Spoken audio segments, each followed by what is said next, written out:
And we are live from Las Vegas. Welcome to the latest Danger and Play podcast. This is Mike, and I'm with my co-host. Jay is in the house. Today we have an amazing guest. It is Markus Reinhardt. I told you we don't mess around. He is currently on the cover of Iron Man magazine, and he's going to talk to you about training and nutrition. And he is very outspoken and not afraid to tell it like it is. He doesn't bow down to any party lines because he is his own man. So this is very exciting. I'm going to hand over the microphone to Jay, and he and Markus are going to talk training for a while. Awesome. Hey, Danger and Play audience, welcome back. It's Jay, obviously, and I'm talking here today with world-renowned HIT bodybuilding trainer Markus Reinhardt. Markus is actually, as Mike said, on this month's cover of Iron Man magazine, and truly is one of the greatest bodybuilders probably of the last 20 years. He trained me for about a year in Las Vegas back in 2010 and 2011, and we wanted to have him come on today and really just talk about HIT, talk about what it is, how it differs from different training methodologies and protocols out there, where Markus learned about HIT training and who trained him and how he became who he is today. So with that said, and without further ado, I'm going to turn it over to Markus. Markus, welcome to the studio today. Hi, Jay. How you doing? Good to have you. So talk to us a little bit about HIT training, Markus. Okay. Tell us a little bit about how you found out about it. I found out about it. Just your whole background. Well, generally, man, I've been training since the age of 16, and I was always a very lazy bodybuilder. So my training protocol was very brief and intense. Before I even knew about Mike Mentzer and Arthur Jones and all the HIT stuff. Later on, when I moved to Las Vegas, I moved to LA. Las Vegas later on, but when I moved to LA, I met Mike Mentzer, and Mike Mentzer introduced me to high-intensity training, heavy-duty training, where actually heavy-duty training and HIT are similar, but the high-intensity training is founded by Arthur Jones. And what Arthur did back then was he literally said there is going to be one set per exercise, done with compound movements, doing about 10 to 12 exercises in a row in a circuit fashion. And then once you completed that to failure, you get out of the gym, you cover, and you go back in there maybe 2 or 3 days later and do the same thing again. So that was the original concept of high-intensity training back in the days. Arthur was the inventor of Nautilus machines. He was the inventor of high-intensity training. The idea of that one set alone will generate enough stimulation in order for the muscle to grow and adapt later on. So it's really the question between the multiple set training and the one set theory. Meaning, if you do one set, is it enough for the muscle to grow, or do you have to have 3 or 4, 5 or 6 or 7 different sets? And that's what was different between the high intensity community and the volume training guys, is that they think that you need to do multiple sets in order to induce growth and stimulate growth. And it's not true. There's a lot of scientific studies been done about that. It only takes one working set, hardcore, all the way up to the point where your muscles fail in order to produce growth and stimulate growth. So let me pick up from there. So to a lot of the guys out there in the audience listening, you guys really, when Markus talks about one set to failure or one set type of training, honestly, unless you've actually worked with a trainer or someone who's competent in teaching an HIT protocol, you have no idea what he even means by that. And Mike's over there in the room right now too. But just to give a little bit of credibility to that, in order to do a real HIT set, to take your body to absolute positive muscle contractual failure, you can't even comprehend how intense and how tough it is, how much focus needs to be in your head just to be able to do it. Well, Jay, why don't you elaborate on that, and Markus too? Because I think a lot of people think failure means, I do 10 reps on the bench, 8 reps, 9 reps, 10 reps, I put the weight on the bar. That was one set, I failed. Now, Is that really what failure means under high-intensity terminology? No, failure means to get to the point where you're positively not able to do another rep, no matter whether I put a gun to your head or not. And that's it. And that's pretty much the positive aspect. Positive failure meaning you can no longer lift the weight in controlled fashion, which whereas HIT guys do, we move weights very slowly, very controlled, and we get to the point where you absolutely cannot move the weight anymore. And then once that has been accomplished, you have set the growth stimulus into motion, and that's all you need. And then the problem is that even if you're doing 2 or 3 sets doing it that way, any further set than one set to failure will only lead to overtraining for the majority of people, unless you're a genetic freak and you can get away with doing 3 or 4 sets like that. Or take massive amounts of drugs. Just to add to what Markus is saying, The average guy, when you walk into a gym, and a lot of you guys out there, listeners, you go into a gym and you do 3 or 4 sets, for an exercise, and then you do, 3 exercises for body part, whatever. I mean, if Marcus was training you, for example, like he would correct your form, he would correct your technique, your strategy, everything you were doing so quickly and so efficiently that you wouldn't be able to do, I know this sounds crazy, but you wouldn't actually be able to do 3 exercises in 12 sets. Because he would push you to a level after 1 or 2 sets in one exercise where you literally, like he says, you would have hit positive muscle failure. You'd have nothing left. Right. But the thing is that the majority of people, and I take a lot of people that come from the old volume approach, doing the 3 or 4 sets with 5 different exercises, and adding up to like 25 sets per muscle group. It's very difficult to get them to do only 3 or 4 working sets to failure because they think that, wow, how is that enough, for me to know? But the thing is that it takes some time. So you take them up, you take them down from maybe like doing 15 sets to cut this down to maybe 10 and then down to 5 eventually. The thing is that it's a psychological thing. So if you only have 1 set that you can actually, hit that, important stimulus, with 1 set only, then you're going to give it all you can to do that. But if you're knowing that you're doing 4 more sets afterwards, psychologically you're never going to go all out in the first set because you have 4 more sets coming afterwards. So it's knowing that there is 1 set only means this is it. It's like 1 bullet that'll kill you. You better aim it at the right spot, or not, the guy's going to walk away. Right. One of the things Marcus, as well said, one of the things that Marcus taught me, and then of course I taught Mike about 4 years ago, was that there's really 2 forces in your training that you need to eliminate. Okay, and that is ego and momentum. Mm-hmm. And guys, I'm not bullshitting you, and Mike can echo on this, and then we'll let Marcus elaborate. But almost every one of you motherfuckers goes into the gym, and this is your thought process. Okay, I'm going to lift X for the bench or whatever weight you're doing for whatever exercise you're doing, and I'm going to get X number of reps, and then the next time I come in, I'm going to do that again. Well, let me tell you something. I guarantee you that 95, probably even 96, 97% of you guys are using momentum in lifting that maximum amount of weight, and you're not working with a weight that you can get to maximally fire muscles. The thing about that is that the majority of bodybuilders nowadays, they think of training as being a weightlifting event. This is not what it is. Bodybuilding and building muscles is about contracting muscle fibers to the highest possible ability. In other words, it's not about lifting weights, it's about contracting fibers as efficient as possible. And how do you do that? By doing slow, controlled movements to failure. If you're doing anything fast, you're involving momentum. Momentum is an outside force which will lower the amount of fiber contraction. It's going to be easier to do that. You're able to do more weight that way, but the fibers itself don't get the stimulus that it needs in order to grow. Right. And failure, when Marcus says failure, it again is, unless you trained with him, it's hard to explain what it means, but failure would mean, imagine doing a chin-up, and you do 15 or 20 reps on the chin-up, and then, I can't do anymore. Well, no, you've only hit positive failure. Positive is meaning the lifting portion of the movement.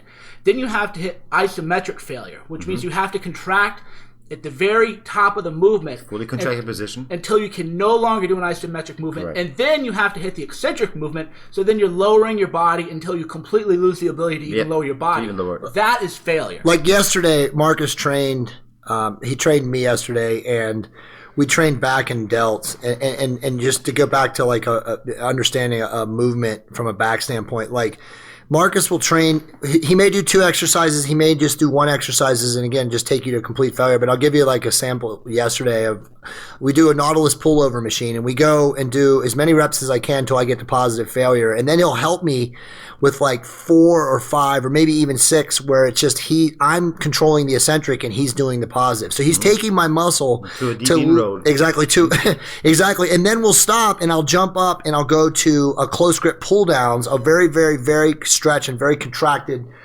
close grip pull down again to failure. So and no rest other than the time it takes from exercise to exercise. The concept behind this whole thing is really pretty much simple. If I want to compare it to something else, like for example a sun exposure, if you're going out to the pool right now and you're going to lay out for like this climate and everything else, you're probably going to need 2 hours in order to be able to get tan. You do that in July, you'll be burned in 10 minutes. Right. Okay. So the intensity, the concept is the same. The sunlight will expose stress on your skin. The body's going to react with a suntan as a protective barrier. But the intensity in the sunlight and in the July is much higher than it is in where we got now? It's February. February. So in February, the sunlight is very low, so you need more time. But the concept is the same. So there's a limited amount of your body's resources that can be tapped into until you get that, and then you're going to start, you're going to start burning blisters, of course. So it's a very fine, precise way of. It's almost like a medicine. You have to inject just the right amount in order to get it, but it's going to have to be intense and effective. And with training like this, it has to be brief. It cannot be long. It can never be long. A workout like this should never be lasting longer than about 20 to 30 minutes. After 30 minutes, you walk out of the gym. And Mike, share with what your thoughts are. I mean, literally, you're shaking for 15 minutes. You can't, most of you guys, you drink a post-workout shake, you want to grab something to eat. Well, let me tell you something. You can't even eat. Your endocrine system has been elevated so high and you've been pushed to your limits that you're not thinking about anything for 15 or 20 minutes after this workout ends. Yeah, like most people, I never really understood high-intensity training because everybody sort of mocked Mike Menser, and everybody said, well, one set to failure isn't enough. But that was, again, because people don't understand what it means to attain failure. Mm-hmm. And you don't understand failure until you train with someone like Markus, or in my case, I'd seen that Jay's body literally transformed. And I said, what are you doing, man? What are you on? And he's like, nothing, man. It's the same as always. And he said, well, I started training with this guy, Markus Reinhardt. Right? So I came out and trained with Jay, and the first time I trained, I just sat after a set, and we used Nautilus machines too. We weren't even bench pressing or anything else. Right. We were on a Nautilus machine, and my whole body was overheating. I was completely sweat just from one set, and was completely blown away. And then I said, "Oh, now I finally understand what it means to attain failure." So let's ask some questions then about this so guys can really understand. So Markus, the one question that's always asked of you. And by the way, guys, Markus is actually going to be speaking next weekend in Minnesota at one of the leading or foremost exercise science. HIT Resurgence. Yeah, it's called HIT Resurgence. Mm-hmm. But literally, like most of the great minds in exercise science and exercise physiology today will be there. And Markus is actually the keynote speaker. We're not talking about the people that have 22-inch arms. We're talking about the people that have 22-inch brains. Exactly. You know what I mean? Not the meathead community. They analyze things and they look at the stuff. I mean, I'm a big dude and I have big arms. I know why they're big, but at the same time, it's a matter of genetics. Okay? The fact that my triceps, for example, are a certain way and they look has nothing to do with the fact that I train them a certain way. So There's only one thing you're going to be able to. If you train, you're going to have to get stronger. As you're getting stronger, you're adding more muscle size, and that's it for anyone. Like at HIT Resurgence, the people are up there. They're very much, whether it's basketball related or any kind of strength development, they're taking that and they're using that to teach within other sports as well. Right. Because the problem with training, CrossFit and even football, is that the coaches believe that somehow you have to go in there and you have to perform some crazy ass exercise in order to be a better football player or a basketball player, which will hurt the athlete in the meanwhile. Right. And really, it all comes down to one thing: is strength training. And strength training has to be a very controlled way. And HIT is going to be the best thing to do for all these type of sports, whether it's UFC fighting, whether it's boxing, whether it's any type of sport you can think of. Your strength is up, your performance will be up. But if you want to be a good boxer or a good fighter, you better get in the ring and start fighting. So, And Markus makes a good point too, that HIT training is great for combat fighters because the trend now is they do everything. They want to train like a bodybuilder. Yeah, guys will say, I'm training BJJ. How do I get training for BJJ? It's like, well, you need to train your jiu-jitsu. That's your skills training. Why are you in the gym for 5 hours a week? Why are you in the gym for 6 hours a week? Why are you doing they're overtrained. Yeah, exactly. 2 or 3 rep deadlifts. And that's why if you see leading up to a fight, even at the professional level, guys are always getting injured. Right. And they're injured because they're spending way too much time doing strength and conditioning. It's already enough that they are going to a ring where they are going to be potentially injured and beaten to death. so just leave this. This is going to be part of their job. This is what it is. But in the meanwhile, outside that, they're going to have to do something that's very secure and safe to where they're getting stronger. And, the whole thing about, explosive strength and strength endurance, trust me, it's all, you don't have to worry about all that. Get strong in the gym, perform movements slow and controlled, and explosive training is simply stupid. Just like Arthur Jones said in the 70s. There was 40 years ago, he already mentioned that. Way ahead of his time, is saying that any time you're excelling in a weight, You're accelerating, you're taking away the amount of fiber contraction, Right. and you potentially are going to injure yourself. So with that said, so let's talk about that. Let's expound a little bit about that. And no offense to a lot of you guys out there that may be doing this stuff, but like share your thoughts on like all this stuff, and I'll call it nonsense that you see in the gym now today with personal trainers, doing this ballistic movements, using balls, all this nonsense that you see. I mean, elaborate a little bit about I that. believe that the majority of trainers are completely confused. And they're confused, and some will listen, they'll tell them something and all that, but they sort of want to, they've done it for such a long time, so now they're not going to really want to listen to me because they feel like an asshole afterwards. Oh shit, I just, spent 2 years having people bounce on Bozo balls, The thing is that all these exercise things that they do, whether it's a Bozo ball, whether it's a plyometric jump on a box or up and down, it's simply criminal to do that for the client. And to accept money for that on top of that, that's I don't even know. All that is you're putting someone in a position where they can potentially get injured, whether it's an athlete or whether it's a regular person, and you make it some sort of a weight loss program. Weight loss happens in the kitchen. It has nothing to do with training at all. Right. It's two different entities altogether. You diet properly, you will lose weight. Okay. The layers on top of your muscles will disappear. The layers of fat on top of your muscles will disappear. Your skin will get thinner, and whatever you're building underneath that will come up and appear. And with high intensity training, you're able to do that much faster with less time spent. And you do that, and you're never going to have an injury. Never ever. I don't care how much weight you're pressing. As long as you're pressing it in a controlled fashion, you will not get injured. Never. That's true. Ever. So let's elaborate on that real quick. Let's talk about like a sample HIT workout. Like let's use a client of yours who's not a bodybuilder, just an average person out there who wants to look better naked. Right. Give a program. The average person that comes into the gym and says that, I never worked out in my life and I want to lose some weight and I want to look better and fit and be stronger. Of course I evaluate first what kind of injuries they had. If they had any injuries, there's some things that we can do, but for the most part with HIT, because we are training in such a slow fashion, you'll never get someone injured like that. Training to failure will not injure you. Training with explosive movements will injure you.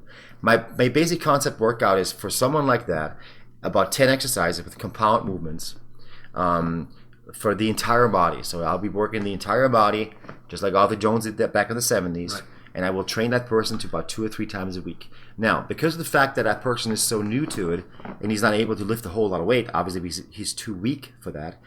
He's too weak to inroad the body to the point where he can't recover from it. You understand? Right. So in other words, he can train 3 times a week chest. Right. And he will make progress from it because his weights are so little that But as they are getting stronger, going through this workout, the adjustments need to be made within that person individually of how much of that weight training, how much of that HIT session they can tolerate. So right. I might take 2 or 3 exercises out of it, or I might switch them over to a lower body and upper body routine. Right. Eventually to the point where they get so strong, I split them up into a chest, shoulder, triceps routine. Right. Taking a day off, doing back and biceps, taking a day off, doing legs, taking a day off, so forth. So it's always it's a matter of training, and then right afterwards recovery, and then training again. So it's really a fine tuning between the person that's working out and then doing it again and then recovering in between. Because when you are training and working out, nothing happens except that you're inroading your body. Right. Okay? It's a stress. As you're doing that, your body wants to go ahead and recover first. When the recovery process is completed, then there's a supercompensation, which causes more muscular strength and added tissue, as long as you're eating enough food. Now, if you're not eating enough food, you can't build any tissue on top of that. You're just going to be stronger, but you're not going to be more muscular. Now, when you train people, would you like to talk maybe about rep tempo? Because I've seen your videos on YouTube where you train deadlift with Mike Menser. And I saw actually some guy said, well, this big guy should be able to deadlift a lot more. Pounds, why isn't he deadlifting 500 pounds looking at those are fake muscles? Good. But when you actually understand why he's lifting the way he's lifting, it makes complete sense. Correct. So before Marcus answers, I deadlifted with Marcus, or Marcus trained me yesterday. I did deadlift, and just to elaborate on what Mike said, when you're training in HIT fashion, okay, as Marcus will always say, you have to control the movement. Okay, you have to control the weight. So no matter how strong you are, or how big you are, how good your form, or any of that stuff, what kind of technique you have, your leverage, how tall or short you are, it's about controlling the weight. So Marcus is never going to make you move a weight. You're not trying for maximals. You're not trying to to deadlift 500 pounds for 1 or 2 reps. You're trying to take your body and that muscle that you're taxing at that moment to positive failure and perhaps beyond. So, like, for example, yesterday, like, I can deadlift 225 pounds for 10 reps easy, no problem. But when I trained with Marcus yesterday to do 1 set to kill myself, I did 185 pounds, and I literally got to the point where my hands failed, and I literally dropped the weight. Right. Yeah, I mean, again, with the issue of momentum and force and throwing around weights, you have to, check your other door, drop the weight by 30 to 40% of what you used to do. Because, if you ever trained before, bench pressing 300 pounds or whatever, you can probably, in an HIT set, only do about 225, maybe 200 pounds. And because of the fact we're doing such a slow cadence and moving the weight slowly. Now, the thing about it is, though, that a lot of people in the high intensity community always go a little bit too far into one direction. That means that they're saying, well, now let's go ahead and move the weight even slower than that. Let's go to like 10-second phase up and down, and then and everybody's like, oh no, it's got to be 4, it's got to be 3, it's got to be they start fighting about that. Really, bottom line is this, and as Arthur Jones said, quote him, move the weight as fast as you can within control, and that is it. Pretty much. Perfect. Okay, so if you're moving a weight within control, you need to be able to aggressively move the weight with force in order to induce some sort of a stimulus. I think, to just expound on that again, guys, I'm telling you, and Mike can share some stuff on this. You guys don't know what he means by that, and none of us do until you actually work with him. I mean, like, for example, let me just give you, like, let's say you're just doing a bench press, a machine. You're doing a leverage machine, a flex machine, whatever. You're just doing a flat press machine, and you start doing 8 to 10 reps or whatever it is you're doing for the amount of weight. Like, you don't realize, but you're using momentum almost 90% of the time. I mean, you get to rep 4, you get to rep 5, your speed on the eccentric is too fast. Maybe you're even, as Marcus says, you're explosively, you're exploding out. I mean, there's so many little things that you don't realize until you have a master HIT trainer work with you. For example, I mean, there's 3 different phases of your actual rep, which is your positive, which is your weakest ability to lift the weight. So you're very weak in lifting weights. Then there's your stronger part, which is your static, which is holding the weight, the isometric part of it. And then there's your strongest range is your negative, is you lowering the weight. Okay. Now, as you get into the positive, you at that point you're very weak, and then in the static you're strong. You can hold more weight than that, and then you're lowering it slowly. So it's very important that you are lowering the weight slowly, and that you're pausing in a fully static contraction. So you're going down at about let's just say about 2 seconds. There's a difference between each muscle group, because if you're doing a lat pull down, it'll take more than it does for a calf raise, for example. Right. But again, controlled movement, going down into the fully contracted position. The fully contracted position is where all the muscle fibers contract at the fullest. This is where the actual explosion, so to speak, happens in the muscle, where all the fibers are going to be like, let's go ahead and set the stimulus right there. It's not you lifting the weight. It's you holding the weight, and it's you lowering the weight, which is even more inroading into the body's ability to recover. So it's the inroading part happens during the lowering. So now when you're lifting a weight and you're holding it, and then you just let it flat back down, you're completely missing out on the lowering part of the movement, which is the most productive part of it. Which is what 90% of guys do. They lose control of it on the way down, because it's all momentum. Because they're trying to catch back up and go back down. Exactly. So if you're doing it fast, you're able to move. I'd say 300 pounds in a pullover for like 10 reps. But if you're doing it properly, you're probably doing maybe like 180. Exactly. And Mike, share a little bit about what you and I talked about like 3 years ago. I mean, guys, I'm going to let Mike talk about it, but when you learn to maximally contract muscle fibers, okay, when you get to the point in the lift where you can literally, as Marcus talks about the static, but literally flex every muscle. Which is a skill that has to be acquired, that does not happen overnight. Some people are very good about it very fast, and they learn very quickly. Some will take time to learn that. Yeah, I'm sure a lot of you, if you're listening to this, you think this sounds a little esoteric, is a little abstract, and I think that's the reason HIT training hasn't caught on, even though it's so effective, is because unless you're with somebody who knows how to run you through a HIT workout, you just don't really understand what it means to fail. I didn't understand what it meant before Jay Jay didn't know what it meant until he trained with Marcus, and then now you completely understand it. Failure would be an example. Let's say you're doing hammer strength press, and you can do 4 plates, and you can grind out like a good 8 to 10 reps with raw aggression. Okay, take two plates off. Now, when you're pushing up, instead of pushing as fast as you can and exploding out like you're throwing a punch, imagine that you're flexing your pecs like you're on stage, the whole movement up. Yeah. And then when you hit the top of the movement, don't lock your elbows, and you pause it until the momentum is completely eliminated. And then you slowly lift it back, and again, instead of just letting the weight fall back, you're fighting it back the whole rep. Right. So one repetition might, like Marcus said, they don't necessarily have a stopwatch, but a repetition might take 5 or 10 seconds because the whole time you're actually flexing your chest. And when you do that, you're going to hit failure, and you're going to hit your fibers in your chest way differently than you do otherwise. And guys, when you know how to maximally contract fibers, and Marcus just hit on it, it's a skill. It's not going to happen overnight. You really have to learn how to do it. And oh my God, the changes that will happen in your physique. I mean, for you guys out there that are like intermediates, you've been training 6 or 7 years, and you probably feel pretty strong about yourself, or you look okay when you take your shirt off and you feel confident or whatever. Man, if you could fucking train HIT style for a year, your body will literally change like you can't comprehend. Well, here's the thing, and that's very important that people understand that, is that if you are actually truly trained in proper way, and you, let's say, in a perfect environment, you eat perfectly and you train perfectly, with a high intensity training program, you should be able to actually get to the point of fully muscular development within about 2 years. Right. In other words, if you don't reach it in 2 years, or it's not going to go any different. It's not going to go any further than that. That's going to be it. Did you guys hear what he just said? He said that if you know how to train in HIT fashion correctly, 2 years. 2 years. 2 years. In 2 years, no matter where you're at, you should be able to reach your fully muscular potential.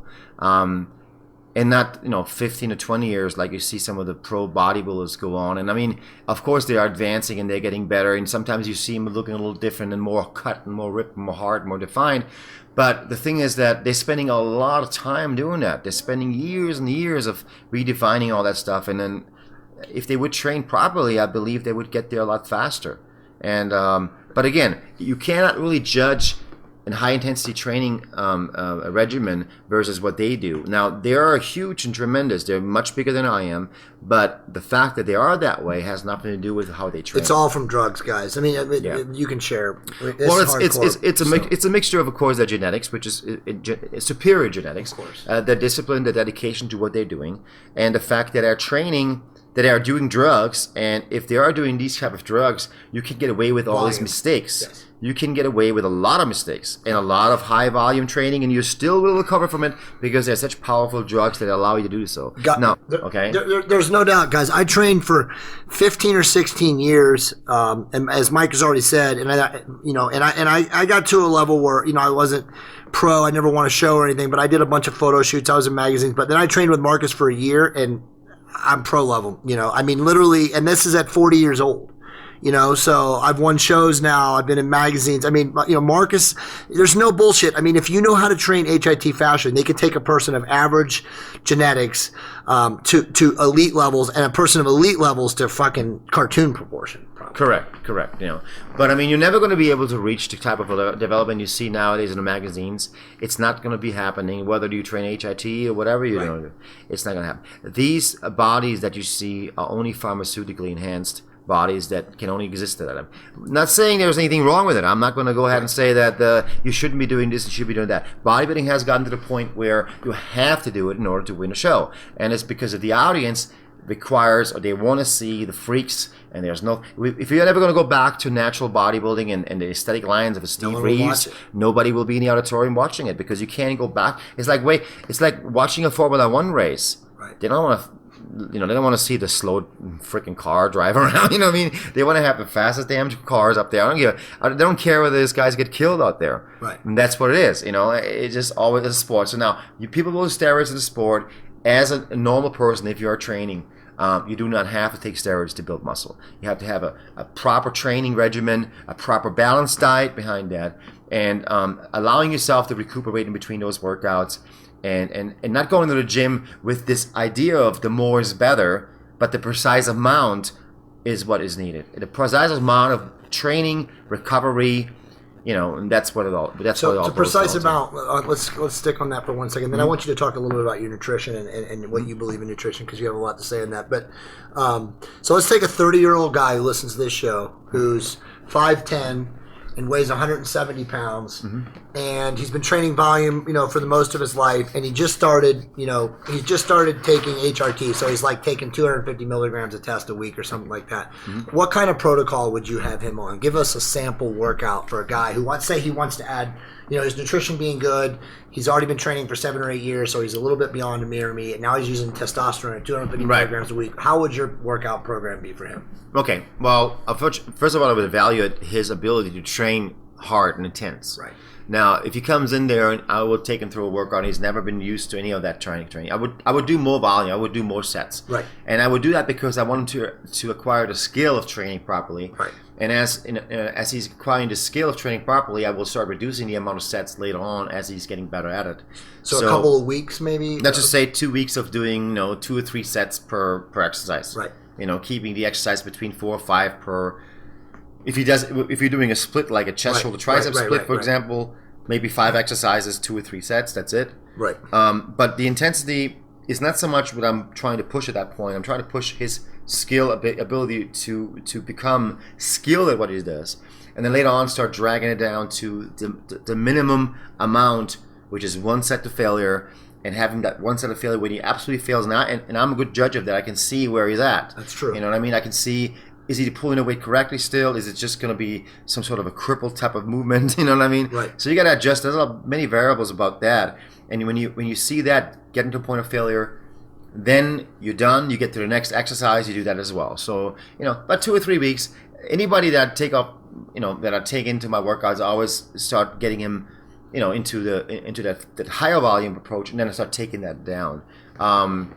So probably 3 days a week, probably you'd have them in the gym? So working 3 days a week is about all I would do. I would never train anyone more than 3 days a week. That would be too much. Right. In other words, a new client wouldn't just start off 1 set to failure. So because a lot of guys out here might say, "Oh, I want to learn more about Mike Mensa. I want to learn about Markus Reinhardt. I don't live in Vegas. I can't train with Markus. How do I get the most out of HIT just by reading a book and listening to this interview? What can I do?" The books are great, but the thing about HIT and books is that when you write something like this, it doesn't look very impressive on paper.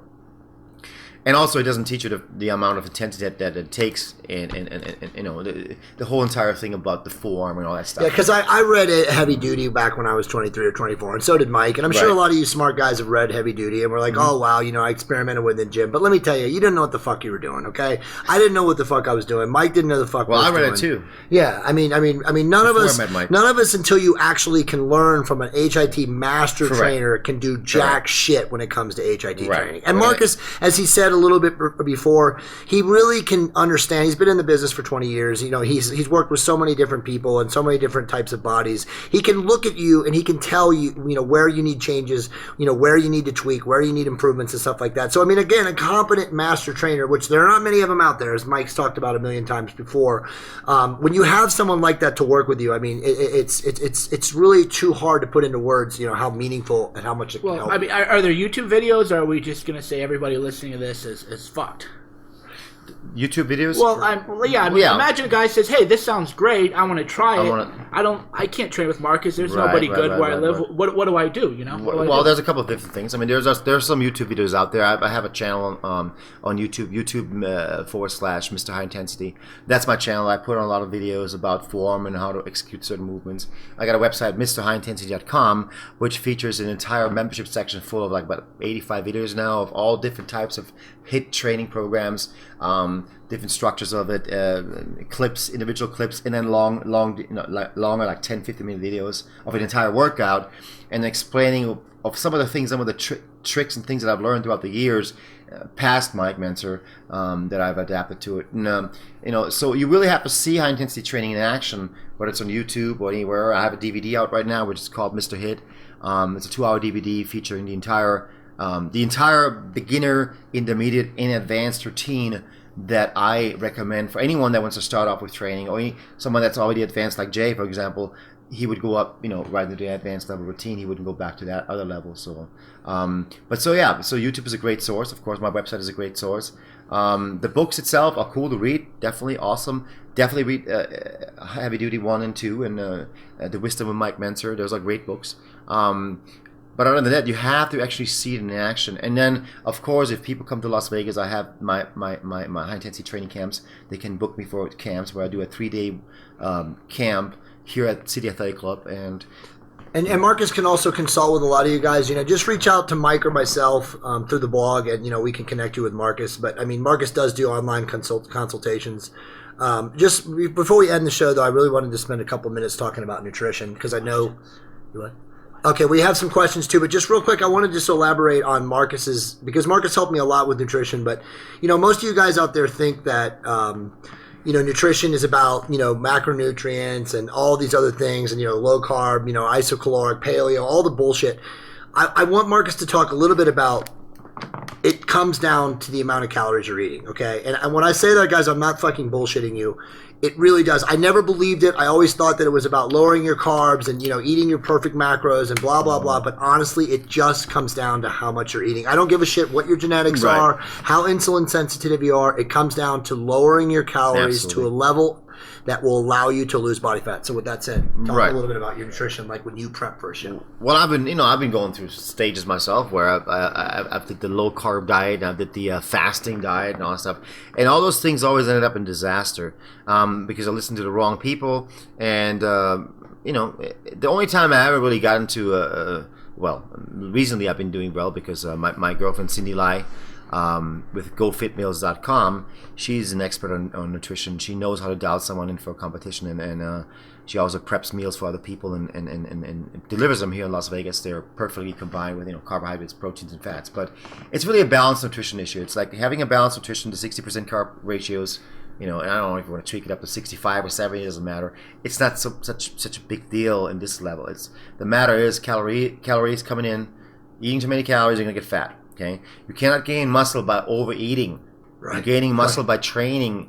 You're not gaining muscle by eating. You need a small, slight surplus of calorie intake in order to gain muscle. On a very muscle gains are very slow. They're very gradually slow. They don't come overnight. They don't happen within a month. It's just you have to look at it like 6, 8, maybe 10 pounds throughout the year. If you're a natural bodybuilder, that's about all you can expect. So do you not need to eat 10,000 calories a day in order to get bigger? All that's going to happen is you're going to get fatter, bloated, and that's it. So if you guys heard what he just said, all you guys out there that think you're going to bulk and you're just going to eat and you're going to get big, you're going to get fucking fat. Exactly. The mass gainers, all that kind of stuff. Now, unless you're someone that's really ectomorph, that has absolutely can't eat enough food, doesn't have time to eat food, or basically eats food and just burns through them, you might be benefiting for something like a mass gaining shake that has 800 calories in it, and you throw in some peanut butter, whatever it is, to get those calories up.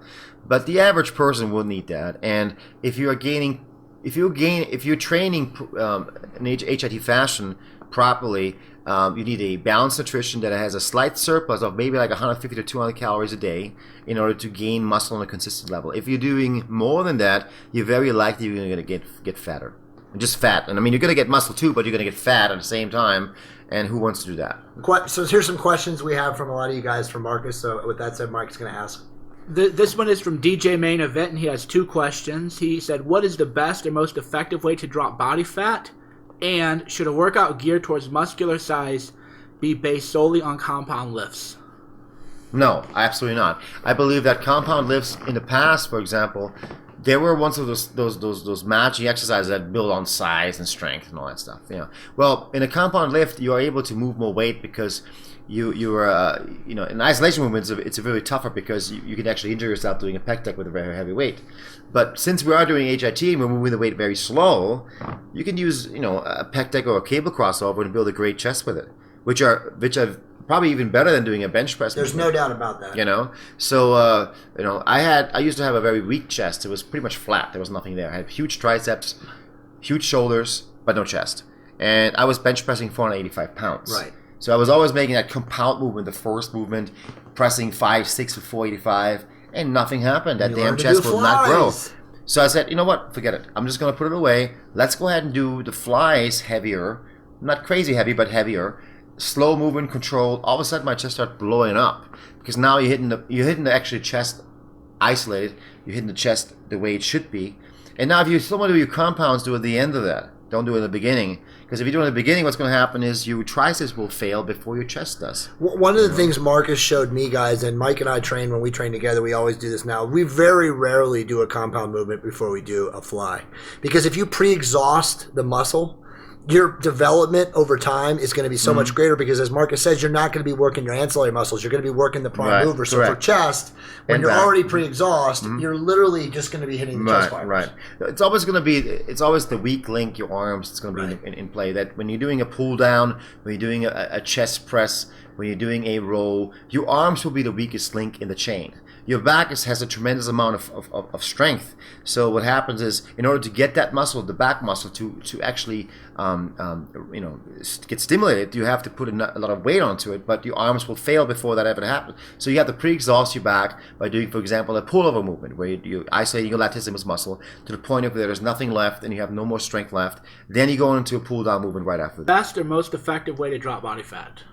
Well, the best and most effective way to drop body fat is just you establish your basic caloric intake. In other words, if you 200 pounds, for example. So let's say 200 pounds, you're taking in about, and depending on what condition you are, 200 pounds. If you're a fatty at 200 pounds, you probably want to drop your calories down to about 1,800 at first. At once, you take a step first, 1,800 calories, for example, for about 4 or 5 weeks. See how your body fat goes down, how your body weight goes down. And then if you get a point where you get stuck, you might want to raise it up a little bit and then go back down. So like a zigzag way of calorie dieting. It's calorie cycling. Right. Calorie cycling, I would say, is the best way to go. But you have to always be below your maintenance level. You have to be below the amount of calories you need to sustain your body weight in order to drop fat. And that, brown rice, chicken, whole wheat pasta. Try to eat good and complex carbohydrates. Try to eat a healthy source of carbohydrates, and as far as not going overboard with fats, because you won't need that many of it. But it's really a calorie zigzag calorie diet, up and down, and you have to have patience for it. The majority of people that are dieting are doing it for 3 days and then they lose. Right. You know what I mean? They do a 3-day diet and then they go all off, do whatever they want to do, and then they do it again, and then it's like it's like 3 steps forward and 2 steps back. And they might lose a little bit in the process, but it's not going to be efficient enough. You have to be very strict. You got to be on it 100% until you reach your goal.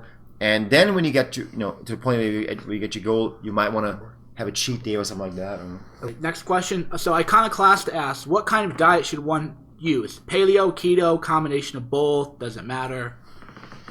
Go ahead. Yeah. So I think Marcus just hit on the answer. I mean, really, it comes down to it's caloric balance, it's caloric maintenance, it's figuring out what amount or what caloric level allows you to drop body fat. Okay, so there's no such thing, guys. Honestly, paleo, isocaloric zone, low carb, any of that shit, it's all bullshit. It all comes down to caloric amounts. What happens is that the industry, the health industry, fitness industry, supplement industry, it thrives on those different diet phases because they can sell supplements that are based on those type of ideas, whether it's a bar, whether it's the balance bar or the low carb bar. So it all comes down to that. So it really is a balanced diet. Now the main thing that your muscles are in need of is carbohydrates. If you don't have carbohydrates in your system, your muscles will be flat and won't be able to contract and won't be able to recover from your workouts. It's not protein that makes you recover, it's carbohydrates. And see what he just said, guys? I mean, again, a fountain of knowledge. I never believed that.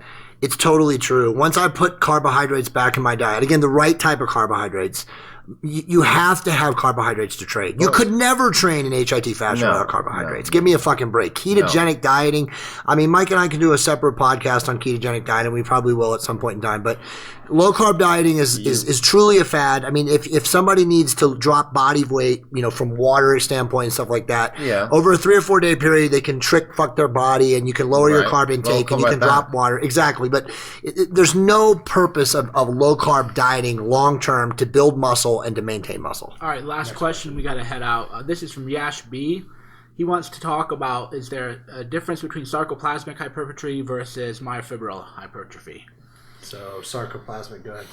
Well, it's getting a little bit more technical than I thought I would get. I think that the whole entire idea of people are really overthinking the entire process here. You know what I mean? It's basically muscular growth induced by stress. The whole thing is based on stress theory. You know, in other words, you're imposing a stress. You're imposing a stress to the body. The body will compensate by building up a stronger muscle. And that's it.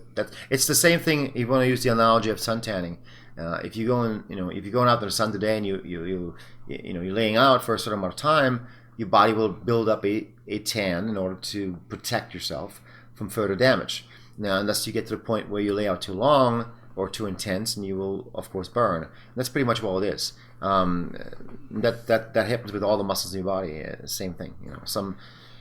I really want to get into the whole technical jargon of all that stuff. Other than that, it's just train hard, train intense, brief, and make sure that you also record and log down what you do. Going to the gym merely by going by feeling, by emotions of like, I feel like I want to lift this and that weight, has nothing to do with training scientifically. You got to go in there with a chart. You got to write down what you do. And then you got to go next time you look at your chart. You're basically trying to beat your own numbers, and that's really much all there is to it. Muscular growth happens to a long process, and it just it's just a matter of time. You have to have patience for it. Great. Well, thanks so much for coming on, Markus. Where can we learn more about you and where you train? Do you have a YouTube channel, a Facebook page, a website? Mm-hmm. Would you please let us know? Well, the Facebook page is the facebook.com Mr. High Intensity. The same thing with YouTube, youtube.com Mr. High Intensity.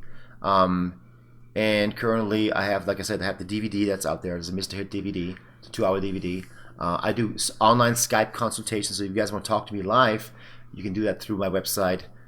Purchase it, chat with me, and we'll do it on Skype. Whether you're in England, Australia, I don't care where it is, it can all be done. Do you speak German? I speak German fluently, yeah. And so there you go, the German listeners. Yeah, for the German guys, yeah. Ich spreche Deutsch. Speaking Deutsch. And also, and then just lastly, Markus is on the cover of Iron Man right now. There's actually a little bit of information on there about his training style and how it's coming back. It's actually 7 pages full of it. Yeah, it's awesome. I actually haven't even seen it myself. But it's supposedly it's awesome, and it's just great for the HIT community because it truly is coming back to the forefront, and hopefully it'll get to the point where that kind of science-based training will replace all the bullshit that's out there. All right. Well, thanks again, Markus. You're welcome. Thank you very much.